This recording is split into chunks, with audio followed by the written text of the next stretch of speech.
Si de algo saben las abejas, es de flores.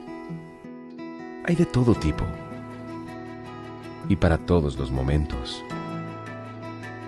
Lo importante no es solo su color, tamaño o forma, sino lo que hace sentir cada una. Y para esos sentimientos trabajan. Igual que el Banco Central, que trabaja para hacer florecer la economía y que sientas estabilidad. Para ese sentimiento de tranquilidad. Para ese sentimiento de crecimiento y desarrollo. Para que la primavera llegue a todos los sectores y los planes de muchos den grandes frutos.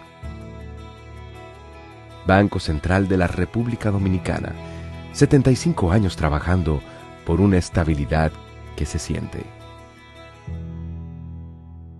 Proveer servicios de transporte de energía eléctrica y telecomunicaciones y operar un sistema interconectado a nivel nacional, impulsando el desarrollo económico, social y ambiental del país, es nuestra misión como empresa estatal descentralizada.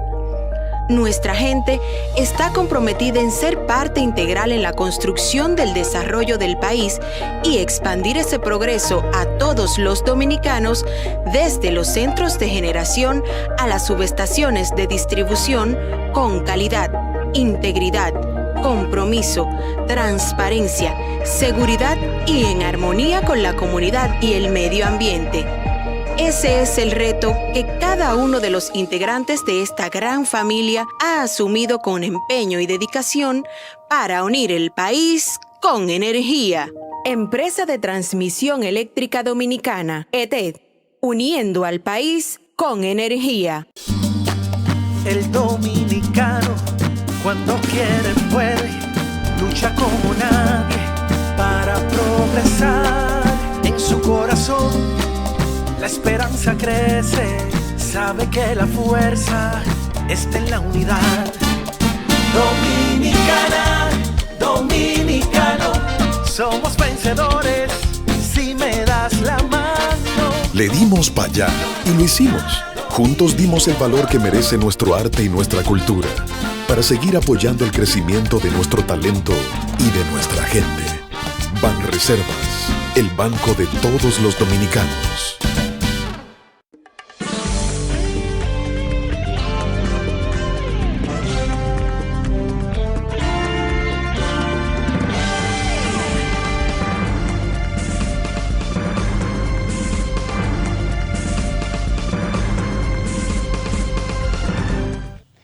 Muy buenas tardes, amables televidentes. Bienvenidos a su cita diaria crepuscular y nocturna en Teleimpacto.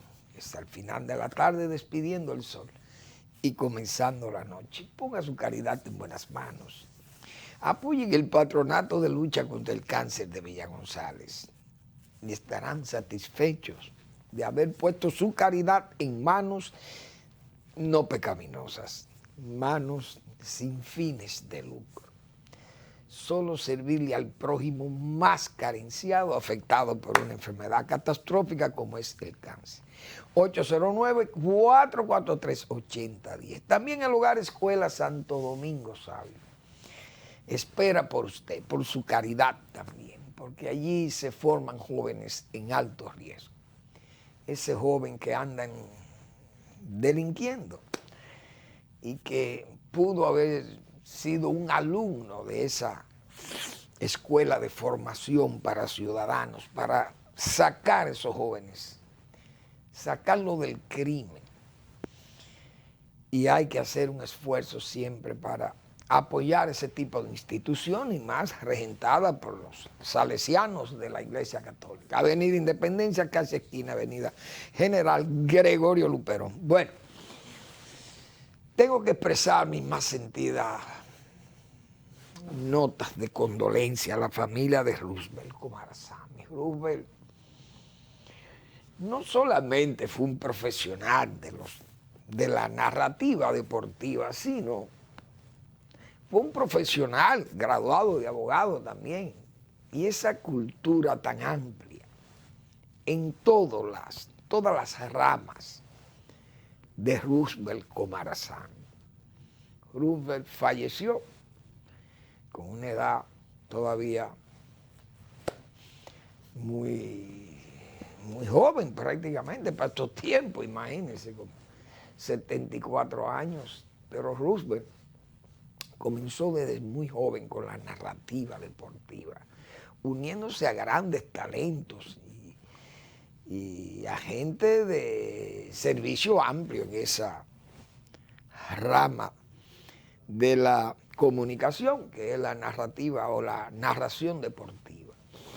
Roosevelt fue un verdadero maestro de ello. Y además, con un dominio del inglés extraordinario, porque un cronista, señores, sin el dominio del inglés, es un cronista muy limitado, porque hay que ver la influencia con los deportes de alta competitividad, como son los deportes, principalmente el béisbol en Estados Unidos, que se manifiesta con más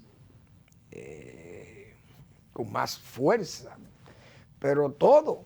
Entonces, en toda esa narración automovilística, caballos, señores, Preakness, y el derby de Kentucky, todo eso era narrado por el propio Roosevelt Komarasamy, que pertenece a esa estirpe, señores, esa familia Komarasamy, porque hay que ver, un hombre como don Francisco Komarasamy fue un periodista extraordinario del Listín Diario y un ejecutivo del Listín también fue ya a lo final.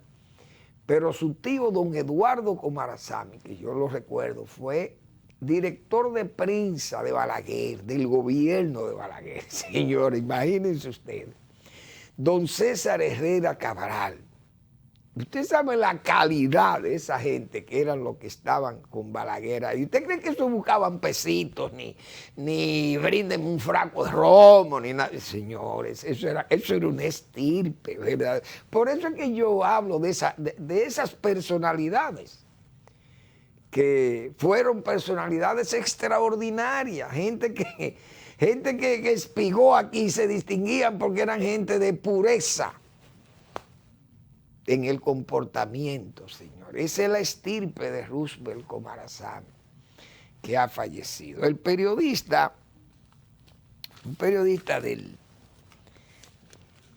del Nacional, Rafael Martínez, que hace una crónica excelente de la vida de Roosevelt Komarasamy, la extinción de una lumbrera, le llaman. Pero me llamó la atención que él pone aquí, que fue el más completo cronista deportivo dominicano.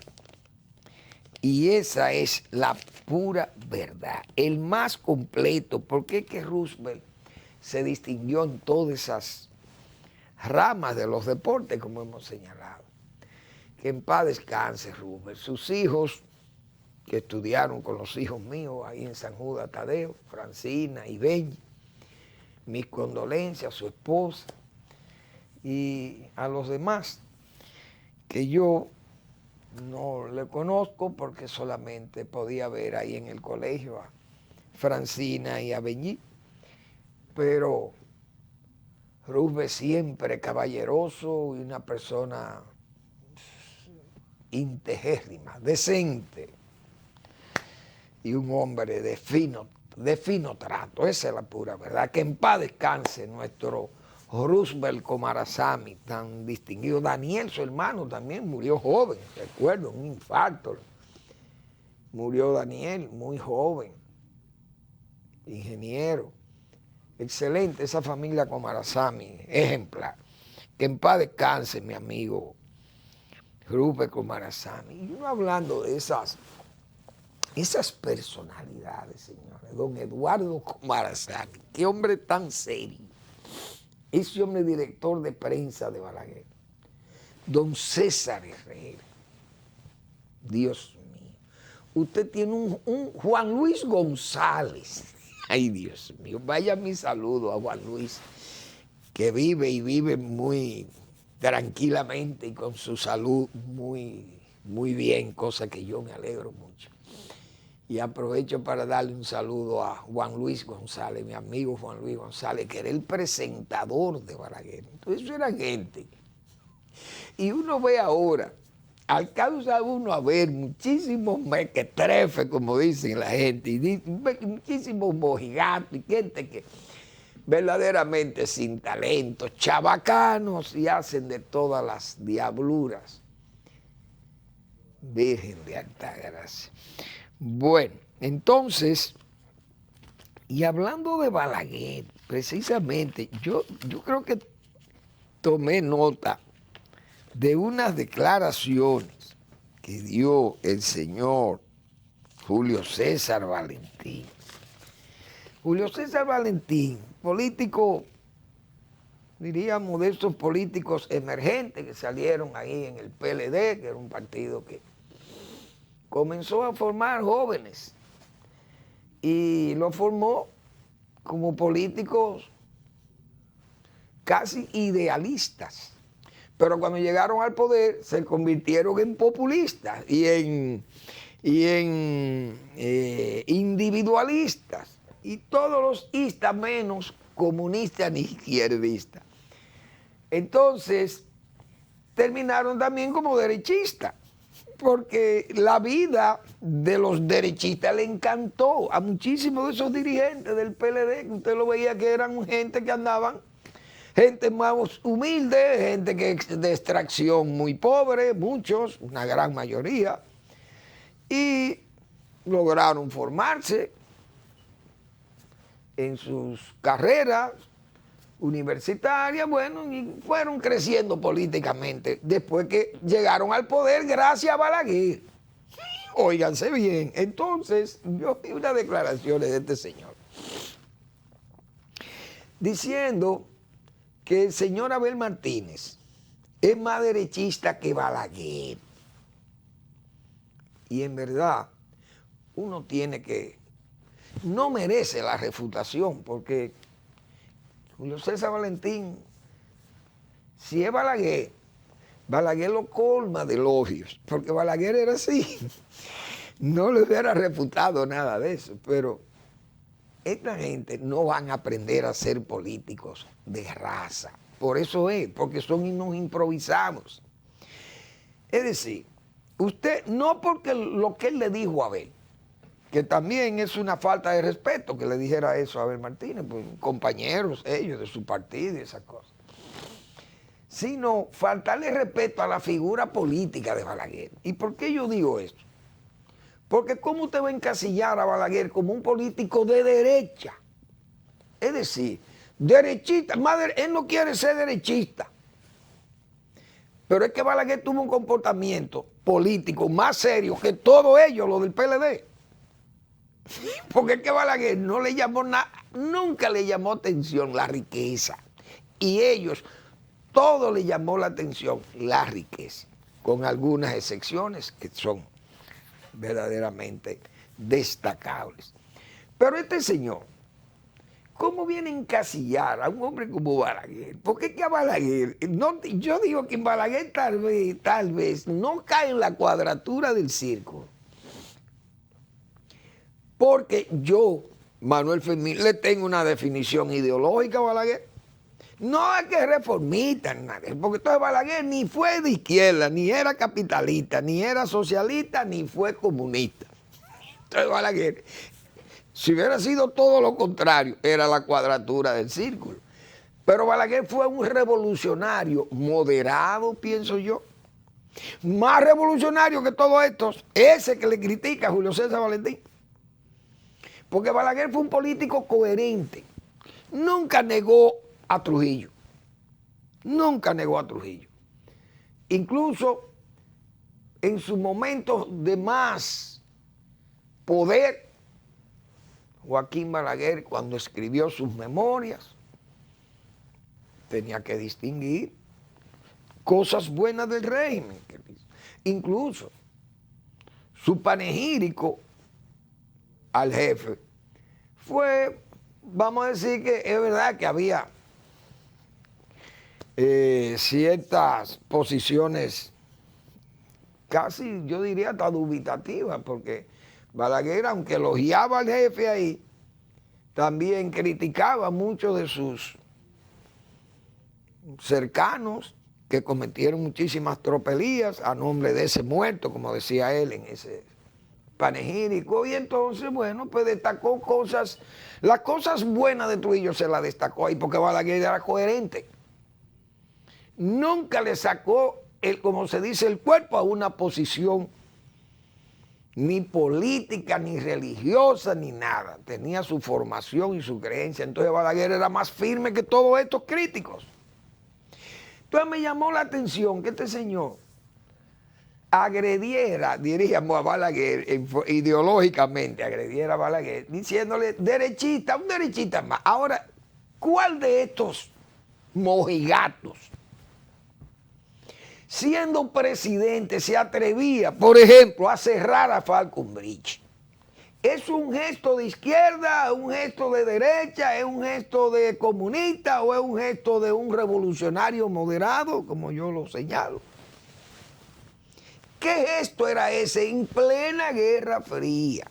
Joaquín Balaguer cierra Falcon Bridge, una multinacional, y la obliga a negociar con él. ¿Cuál de todos, repito, cuál de todos estos mojigatos llega ahí? ¿Cuál? Cito ese ejemplo. Otro, el caso Bill Clinton y Haití. ¿Cuál de estos mojigatos se atrevía a tomar una actitud como esa que tomó Balaguer con respecto a Haití? Y el señor Bill Clinton, presidente de los Estados Unidos, y no cualquier presidente de los Estados Unidos, vamos a hablar claro, con una fuerza interventora ahí poderosa, enfrente, al lado de nosotros. Y Balaguer no le temía. Pero ¿cuál de estos mojigatos políticos de ventorrillos podía parar en la puerta de su casa un embajador norteamericano, pararlo ahí? Joaquín Balaguer. ¿Quién usó gente de todas las corrientes ideológicas en su gobierno? Porque que me digan a mí, Joaquín Balaguer reprimía a los comunistas, su régimen. Oye, ¿por qué no reprimía a don Carlos Acquasiati, que en paz descanse? Carlos Acquasiati, que era su director o jefe, qué sé yo, ahí en Onaplan, dirigente alto del Partido Comunista Dominicano. Y entonces, ¿y cuánta gente de izquierda trabajó en los gobiernos de Balaguer, de izquierda radical? Entonces Balaguer era un derechista. ¿Qué era Balaguer? Yo creo que estos mojigatos, estos politiquitos, que son politiquitos de, como dicen todavía, de que le falta el roce y le falta el estudio y le falta el mando. Y no aprenden, porque eso es lo importante, que no aprenden. Teniendo buenos ejemplos, buenas escuelas, porque Leonel Fernández es un ejemplo de respeto y de prudencia. Un hombre como Leonel Fernández, que dirigió ese partido, fue su principal líder del PLD. ¿Y por qué no copian de esa prudencia de Leonel Fernández? La verdad que me llamó la atención por eso, porque cuando uno oye estas idioteces o estas sandeces, expresiones sin ningún juicio, ningún pensamiento, es gente que habla por dejarse oír. Por ejemplo, un Lula, dígame usted le pregunta a él, a ese señor Valentín, le pregunta por Lula y dice que Lula es un hombre de izquierda, pero Lula gana el poder con la derecha, la centro derecha. Tiene que ganar el poder la primera vez que lo ganó y ahora, de nuevo, ahora todavía más, porque el antibolsonarismo era gente que había ahí de todas las corrientes y se unieron a Lula como era la corriente mayor, como se dice, bueno, unámonos con este para hacerlo ganar a él y salir de Bolsonaro. Y eso es lo que ha pasado en Brasil, pero van y saludan a Lula como un verdadero hombre de izquierda. Pero resulta que Balaguer era más de izquierda que Lula, todavía más revolucionario que todos ellos. Entonces, la paz social de Balaguer las inversiones sociales de Balaguer. ¿Para quién trabajó Balaguer? ¿Trabajó para los pobres o trabajó para los ricos? Las viviendas, las parcelas, los canales de riego, los caminos vecinales, ¿para quiénes fueron? Los hospitales públicos, las escuelas, ¿para quiénes fueron esas obras? ¿Para los ricos o para los pobres? O para todo el mundo que la pudiera disfrutar. Entonces, esas son las cosas que yo digo. ¿Quién, por ejemplo, qué político de izquierda? Vamos a ponerle, porque Antonio Guzmán para este señor era de izquierda, y Salvador de Blanco sería de izquierda, y Leonel Fernández sería de izquierda, y Danilo Medina sería comunista casi, para el señor Julio César Valentín. Y él debe ser también, fue un senador de izquierda. Yo me lo imagino, esta gente, señores,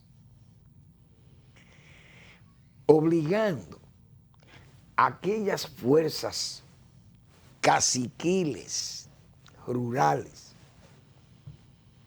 obligándole a entregar miles de tareas de tierra por años cultivada por familiares, con esa nostalgia familiar que venía de siglos probablemente, y tener que entregar esas tierras para el uso de la reforma agraria. ¿Ustedes creen que estos mojigatos se atrevían a tanto?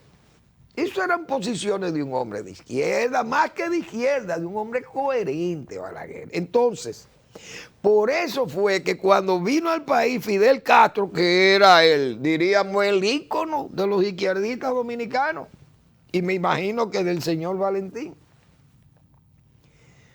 a donde fue a visitar una vivienda fue la de Balaguer. ¿Y por qué fue a visitar la de Balaguer? Que Balaguer fue, diríamos, el hombre que martilló la izquierda dominicana, que los mató, los fusiló, los apresó, los exilió. Oh, y el ícono de todos esos luchadores democráticos, Fidel Castro, su guía ideológico, a quien visita es a Joaquín Balaguer. ¿Por qué? Porque ese dirigente que se llamó Fidel Castro sabía que Balaguer era un verdadero jefe de Estado y un hombre con posiciones políticas avanzadas o atrasadas, pero hija de las circunstancias políticas, porque Balaguer siempre dijo que en política era hijo de las decisiones políticas eran hijas de las circunstancias. Eso se llama un político de raza, Joaquín Balaguer. No estos mojigatos que andan ahí. Señores, yo diría que insultando a ese muerto ilustre, que como dijo o como escribió ese poema excelente, Cunito Cabral o Manuel del Cabral, mientras más hunden el ataúd, más sube el muerto. Oh my God, como decía. Bueno, esas son cosas que uno tiene realmente que... Bueno, la verdad que yo no sé qué va a pasar con la Procuraduría General de la República. La verdad que a mí me preocupa porque la Procuraduría se ha quedado en unos casos que son los que hasta ahora se han destacado, los casos de persecución de la corrupción administrativa. Vamos a seguir con el tema después de la pausa.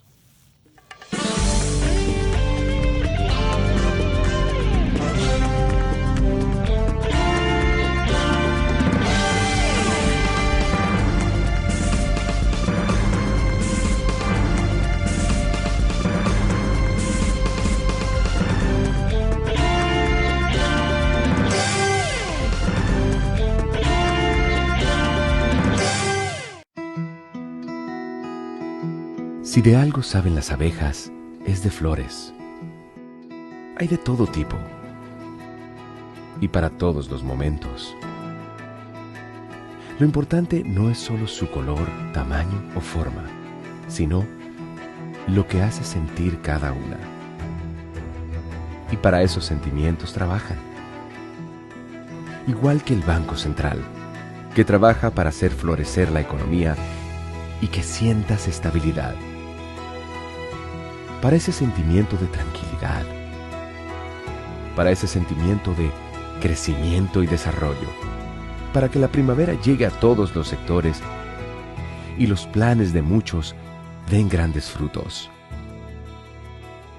Banco Central de la República Dominicana, 75 años trabajando por una estabilidad que se siente. El dominicano, cuando quiere puede, lucha como nadie para progresar. En su corazón la esperanza crece, sabe que la fuerza está en la unidad. Dominicana, dominicano, somos vencedores si me das la mano. Arrancamos y volvimos más fuertes. Juntos trabajamos como un solo equipo para que nuestro deporte pueda seguir llegando a lo más alto. Banreservas, el banco de todos los dominicanos.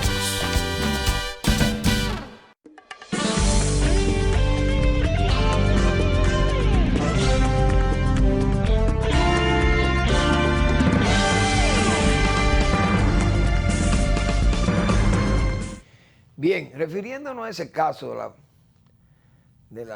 que la Procuraduría General de la República se ha quedado como frisada. Nosotros, desde que se inició este gobierno, que proclamó la independencia judicial, siempre venimos reclamando a esa Procuraduría que hay casos que no es que lo venga, que lo busque a todo, qué sé yo, y que haga una redada, por ejemplo, pero uno viendo cómo tanta gente señalada por el rumor público, señalada incluso por sus exhibicionismo de su bienestar y de sus bienes y de sus riquezas y todas estas cosas que usted pensaba que esta Procuraduría iba a hacer un trabajo más amplio, pero se frizó. Y en el caso, por ejemplo, del señor Donald Guerrero, tuvo que venir un ex socio del señor Donald Guerrero, que con todo lo que ha dicho la PECA y la Procuraduría sobre ese caso de ese señor, uno es para que ese señor ya hace tiempo hubiera estado en justicia. Porque todo lo que se ha denunciado de ese señor, repito, han sido cosas gravísimas, pero todo se quedó en estudio, revisando, y tienen 2 años revisando un caso procesable. Tienen 2 años revisando y todavía no llegan a conclusión. Tuvo un ex socio, el señor Eduardo Pellerán, tuvo que someterlo a la justicia, al señor Donald Guerrero, por un asunto de una litis entre ellos, de que este señor utilizó esa compañía autogermánica, la usó como pantalla o la usó como baúl para ocultar riquezas y lavar dinero, y eso como socio él entendió que fue afectado, y este señor evadiendo pagos de impuestos y todo, y evasión ya hasta en Estados Unidos y todo eso, en Puerto Rico que están esas inversiones, y hay una acusación poderosa. Bueno, ya van a justicia por ahí, pero ¿cómo es posible que la Procuraduría todavía esté buscando o analizando datos que son? Yo soy un profano, no hay duda, yo soy un profano en la materia. Me dirá, mire caballero, cállese la boca, porque usted no conoce de esto, y usted no puede llevar un expediente que luego se le caiga allí, pero por lo menos hagan el esfuerzo de que las cosas lleguen o investiguen más, porque ¿por qué no se investigan otras personas? Miren este caso, ahora un señor que le vende el petróleo, qué sé yo, el AC-30, que es el que se usa para el petróleo que se usa para pavimentar las calles, entra en una litis con el gobierno porque él alega que no le han pagado un dinero ahí. Bueno, se está investigando también. Pero ¿por qué que se tiene que investigar tanto? ¿Por qué hay que pasarse 2 años y vamos para 3 investigando un caso? Porque eso tiene que estar todo. Yo me imagino que ese señor, si le compraban ese petróleo, se le compraba o de grado a grado, sin licitación, o se alegaba también esto, lo que se alega ahora, que se compra en emergencia. Entonces el que compra en emergencia parece que ya ese lo libera de que no haya dolo en la compra o en la venta. Entonces, yo recuerdo precisamente para hablar, pues, seguir con Balaguer, que Balaguer siempre sus opositores le acusaban de otorgar grados a grado. Pero no hay una gente que diga que Balaguer le asistió o pudo recibir un peso de alguien porque recibiera una obra de grado a grado. Balaguer entregaba el grado a grado con fines de que la obra se hiciera y se terminara. Y ese fue el gobierno donde estaban todas sus inversiones, que eran nada de oculta, porque Joaquín Balaguer todos los meses publicaba en los periódicos nacionales, publicaba el gasto, ingresos y gastos del gobierno, y ahí aparecían todos, ahí no había nombre ficticio, porque Balaguer nunca le huyó a esa responsabilidad de entregar, no, es de grado a grado que va, pero la obra se terminaba y se terminaba bien. Entonces, yo no sé por qué que las cosas tienen que durar tanto tiempo investigándose para llegar a conclusiones. Entonces, la Procuraduría General de la República se quedó a mitad de camino, como que se cansó, enriscada cuesta, parece que ha encontrado con abrojos y espinas que no puede avanzar, o no encontró las suficientes informaciones, porque también nosotros hemos dicho aquí que el que está en el gobierno y va a hacer lo mal hecho, si hace lo mal hecho, bien hecho, sale bien. Suena feo la expresión y hasta maquiaveliana, pero es una realidad. El que hace lo mal hecho, bien hecho, sale bien. Sale bien del tuyo. Entonces parece que la gestión anterior, que ha sido tan cuestionada a nivel de administración de los bienes públicos, parece que supieron hacerlo mal hecho, bien hecho.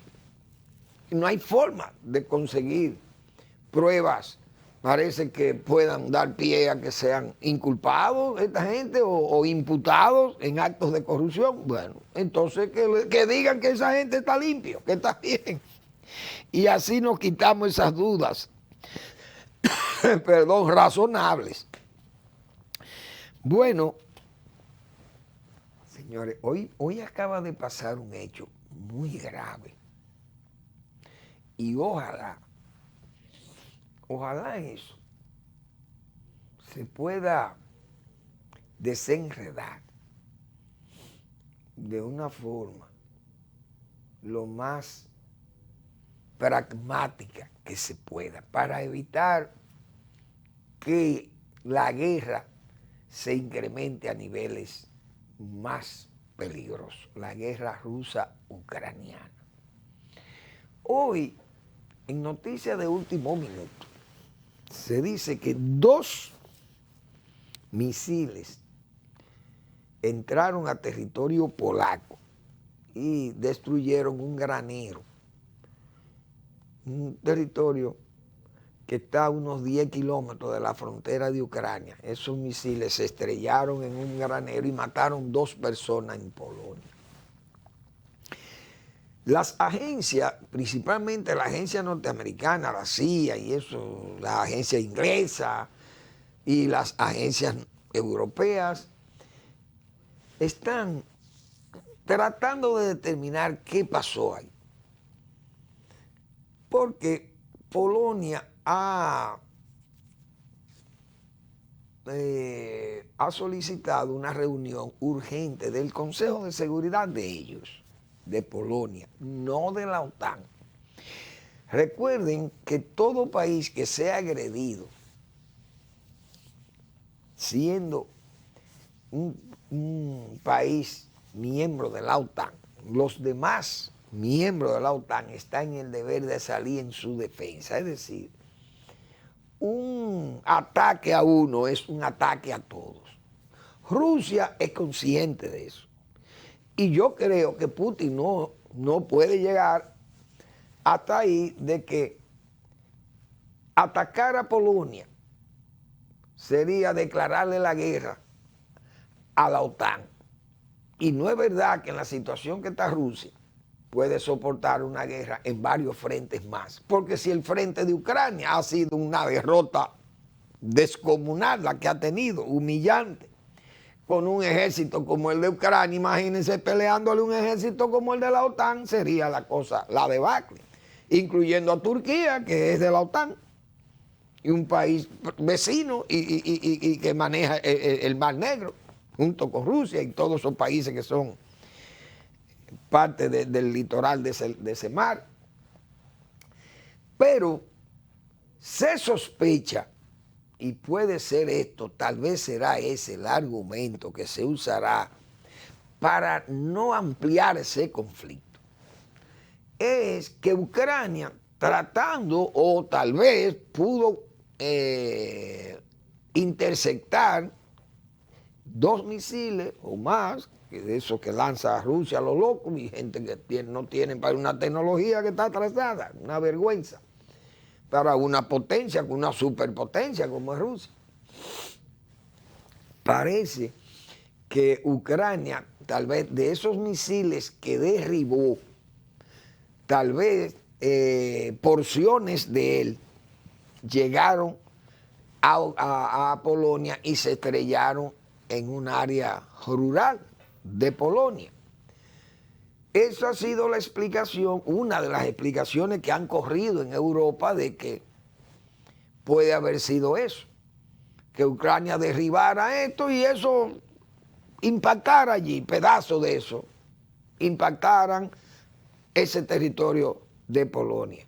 Y eso sería lo mejor que pueda hacer, la excusa que se dé, para no ampliar ese conflicto que va a traer tal vez un conflicto mayor, pues no tal vez, vendría un conflicto mayor y un conflicto todavía más peligroso para la humanidad. Rusia, Putin, se está luciendo atacando civiles porque es un cobarde. Eso es una humillación que le han dado un ejército más pequeño que el de él, más pobre. Entonces, ha estado bombardeando áreas civiles en forma indiscriminada. Algo que eso se vio en la Segunda Guerra Mundial con Hitler. Y además no eran equipos, eran bombas locas que no tenían dirección para el blanco, sino que impactaban, caían en Londres, donde fuera que cayeran y hicieran el daño que fuera. Y así mismo luego pasó cuando bombardearon a Alemania. Pero Estados Unidos bombardeó a Bagdad, señores, y bombardeó las casas del señor de Saddam Hussein, sus viviendas y áreas militares estratégicas. Eso fue lo que se bombardeó. Las áreas civiles permanecieron tranquilas en Irak. ¿Por qué? Porque eran armas de precisión, las armas norteamericanas. Entonces esta gente bombardeando a lo loco. Por eso Ucrania, yo pienso que Ucrania va a despertar, una mañana de esta le va a despertar a Rusia con un bombardeo de áreas civiles rusas, porque no es verdad que ese pueblo va a seguir soportando que le bombardeen áreas civiles en forma indiscriminada, y eso va a traer problema a Putin, porque a la hora que se bombardee Crimea, por ejemplo, o se bombardee Belgorod, que es una ciudad y que es rusa, que está pegada ahí a Ucrania, y si Ucrania bombardea esa población rusa, tiene todo el derecho de hacerlo, pero Rusia se incomoda si le llega un cohete a su territorio, se sienten muy mal, lo están agrediendo. ¿Y cómo usted puede agredir entonces una población indefensa bombeándole misiles y bombas a lo loco sin saber usted dónde van a impactar esos misiles? Eso es una barbaridad, eso es un genocidio. Eso es una matanza innecesaria. Y yo no sé cómo no mueren más gente ahí, porque parece que las sirenas andan a tiempo y la gente tiene sus refugios. Porque la verdad es que eso no se había visto en guerra aquí. Eso lo vimos en Siria, que él tomó la ciudad de Alepo y la mandó a bombardear completa. Esa la barrieron, son ruinas. lo que queda en Alepo, en Siria. Así mismo pasó con la población de Grozny, la capital de Chechenia, la borró a bombazo limpio. Pero ha querido borrar a Ucrania, pero ha sido humillado por Ucrania, que lo ha vencido en el campo de batalla, no lanzando bombas a lo loco contra civiles y áreas no militares, cosa que eso es una derrota también moral para una Rusia que se entendía que era una superpotencia militar y ha sido un super fracaso militar. Esa es la pura verdad. Vamos a la pausa.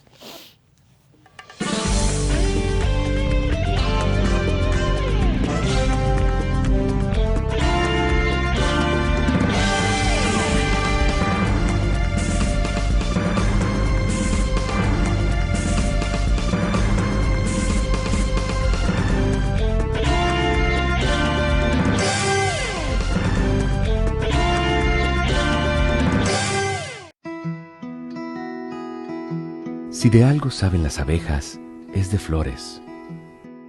Hay de todo tipo y para todos los momentos.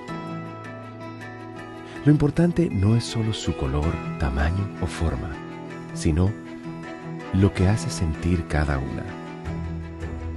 Y para esos sentimientos trabajan. Igual que el Banco Central, que trabaja para hacer florecer la economía y que sientas estabilidad. Para ese sentimiento de tranquilidad, para ese sentimiento de crecimiento y desarrollo, para que la primavera llegue a todos los sectores y los planes de muchos den grandes frutos.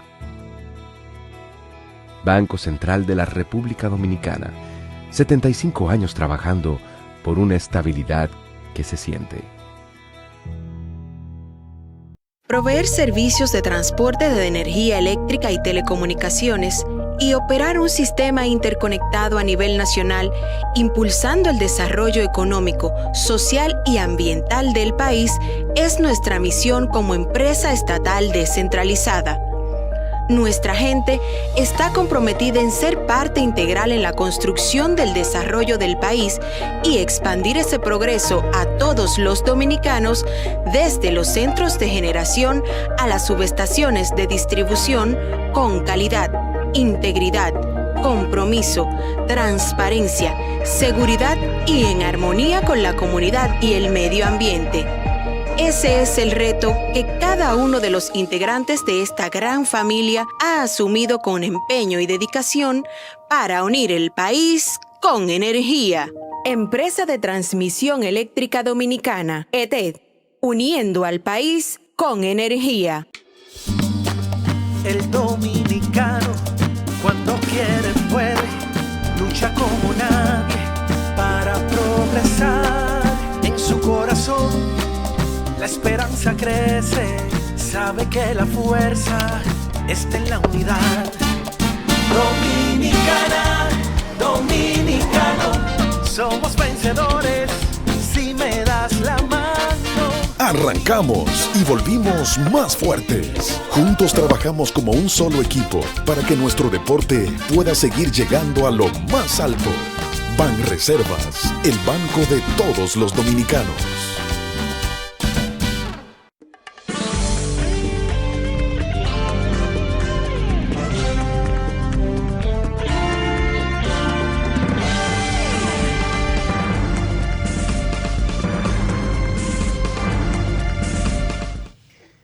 Bueno, el gobierno sigue con un festival de préstamos que nos tiene preocupados porque uno no sabe qué es lo que va a pasar con el país. El país yo creo que no está en capacidad de seguir endeudándose en una forma tan voluminosa, como se dice, tan apresurada, porque usted no puede tomar toda la capacidad de préstamo que tiene el país, usted tomarla en 4 años. Yo creo que el gobierno, que no está bien orientada, la disciplina de gasto de este gobierno. El gobierno está tomando préstamos casi en forma festinada. 236 millones de dólares, hoy 640 mil, van como 12 o 14 o 15 mil millones de dólares en 2 años. Tiene este gobierno tomado en préstamo. Al principio se podía justificar que el gobierno hiciera préstamo ante el problema de la pandemia. Es decir, en el primer año se justificaba que el gobierno fuera asistido por préstamos extranjeros hasta que se fueran nivelando las cuentas nacionales. Bien, y era comprensible. Pasó el primer año y el segundo año también hubo parte porque había que terminar, como se dice, de poner la economía en ruedas firmes, en rieles firmes. Muy bien. Pero en el momento que usted se dedica al derroche, como está este gobierno, en forma manirrota, gastando el dinero, regalándolo, yo creo que el presidente tiene que ser más prudente con su gobierno. Porque usted no puede estar tomando 236 millones de dólares hoy, 36 mañana, 40 mañana, 200, 400, para usted repartir el dinero. ¿Y cómo es posible que usted se haga repartir dinero en forma populista? El señor Macarrulla salió del gobierno y él, yo dije aquí, él salió no por corrupción, sino porque su cita, fue citado él o su hijo, qué sé yo, en el problema del caso Medusa. Bueno, se mencionó el nombre de su hijo, a él no se le imputó, aunque se le mencionó, y él pidió una licencia y se fue del gobierno. Ahora, el hombre escribió unos Twitter hablando sobre la incapacidad y sobre la falta de liderazgo para dirigir organizaciones. Él quiso decir organizaciones, pero es el gobierno que él se está refiriendo aquí. Y él está haciendo una crítica en forma, diríamos, con mucho disimulo o con malvelado disimulo. Vamos a decir así, porque se entiende a quién que le está diciendo eso. Cuando se habla de liderazgo, falta de liderazgo y que la organización no está al alcance de eso y que de los tiempos y que está muy mal dirigida y que no se puede hacer una organización fuerte, se está hablando del gobierno, que el gobierno anda mal en ese aspecto. Eso es lo que se quiere decir ahí. Repito, con malvelado disimulo, porque no es tan directo, vamos a decir, el señor Macarrulla. Ahora, el gobierno viene repartiendo el dinero, dando el dinero en forma alegre. Entonces, ¿cómo es posible que sigamos endeudándonos? Por ejemplo, para que el gobierno hoy anuncie que le va a dar 100,000 pesos a todo el que tuvo un carro que fue afectado por la lluvia, por la inundación de la lluvia. Pero ¿y cómo es posible una cosa igual? ¿Cómo es que se está actuando aquí? Porque los seguros están ahí, los seguros tienen que pagarle a la gente. Es verdad que hay gente que sus seguros no cubren esos daños, probablemente son como le llaman seguros de ley, que prácticamente para cumplir con la ME, como se dice, o con alguien que usted tropee de impronto ahí, usted tenga una garantía de poder asistirse legalmente, qué sé yo. Pero en un gobierno, usted no puede estar repartiendo el dinero en forma alegre, como si esto fuera como si fuera un bacanal, pero eso no se puede. 100,000 pesos para todo el que tuvo carro ahogado, como se dice, con el agua del 4 de noviembre. Bueno, manda una misión a repartir dinero prácticamente a San Juan y Elías Piña. A prestarle dinero a emprendedores pequeños. Uno sabe que es un dinero botado, que nadie va a pagar, pues a repartir el dinero que va. Entonces, ¿qué intención hay? Ablandar las luchas antimineras de la zona o ablandar a la gente para fines electorales. Es decir, el presidente va a ir a una reelección comprando a la gente, comprando votos, regalando, o sea, títulos definitivos. Por ejemplo, ¿qué mérito tiene dar títulos definitivos? Pero eso es lo que se anuncia como uno de los grandes éxitos. Hemos entregado 40,000 títulos, pero éxito y mérito tiene el que entregaba la parcela, que se le criticaba incluso. Por los mismos PRMistas, PRDistas, criticaban a Balaguer porque daba parcela. Pero resulta que para dar una parcela había que hacer un canal de riego y hasta una presa. Y hacer una parcelación y hacer caminos vecinales y viviendas rurales. y acueducto rural y hacer de todo. Entonces ese era criticado porque eso era una reforma agraria a lo Balaguer. Pero ahora la verdadera reforma agraria es la que entregan los títulos. Esos son los grandes de la reforma agraria, los que entregan un título definitivo. Nunca nadie había hecho eso, claro, pero eso es lo más fácil, entregar papeles. El liquidacionismo agrario, como digo yo. Entonces, con la confesión del director de reforma agraria, que confesó que había que entregar esos títulos con fines de atraer políticamente y a ganar posiciones políticas en los gremios y en las elecciones venideras. ¿Y cómo es posible una cosa igual? Entonces el gobierno tiene que buscar la forma de corregir esa conducta manirrota. Yo creo que eso no está bien, eso no puede estar bien. Y yo en esta semana puse aquí en pantalla, y lo voy a repetir, 2 imágenes. Una precisamente de Elías Piña y otra precisamente de San Juan de la Maguana, que es donde el gobierno fue a repartir dinero y que a prestar dinero. Miren esa riqueza. Eso está en San Juan de la Maguana. Son aguacates, nuestro oro verde. No el oro dorado de ahí del Romero, que lo que va a dejar es huecos, hoyos y contaminación. No, ese no deja contaminación. Al contrario, esa planta lo que aportan es oxígeno. Y consumen el CO2, así de sencillo. Y hay fotosíntesis. Entonces, miren, eso en Elías Piña, donde están repartiendo el dinero a borbotones el gobierno. Pero resulta que esas propiedades no tienen vías de acceso adecuadas. Usted sabe la brega que le da a esa empresa Macapi sacar un furgón de aguacate de esa zona porque la carretera no sirve. Unas inversiones que debieran tener la seguridad de que sus carreteras sean carreteras viables para que la agricultura florezca aquí a los niveles que tiene que estar. Entonces estamos botando el dinero mientras las obras útiles y necesarias, como es hacer una carretera, reconstruir una carretera, entonces el gobierno anda aquí silbando. Eso no debe ser. El gobierno tiene que ponerse a pensar el gobierno. Ya parece que se le va a hacer tarde. Hoy mismo, precisamente escribía yo en el periódico aquí en el Nacional, defectos de fábrica. Ese fue el título del trabajo que publiqué hoy. Porque yo estoy viendo que aquí estamos siguiendo en la misma ruta que siguieron los gobiernos fracasados del PRD. Yo no entiendo esto. Entonces, aquella vez, aquellos gobiernos no buscaban la reelección. El gobierno de Hipólito Mejía buscó la reelección, hizo todo un chismotollo, regaló, hizo de todo. No pudo llegar a nada porque la economía se fue a pique.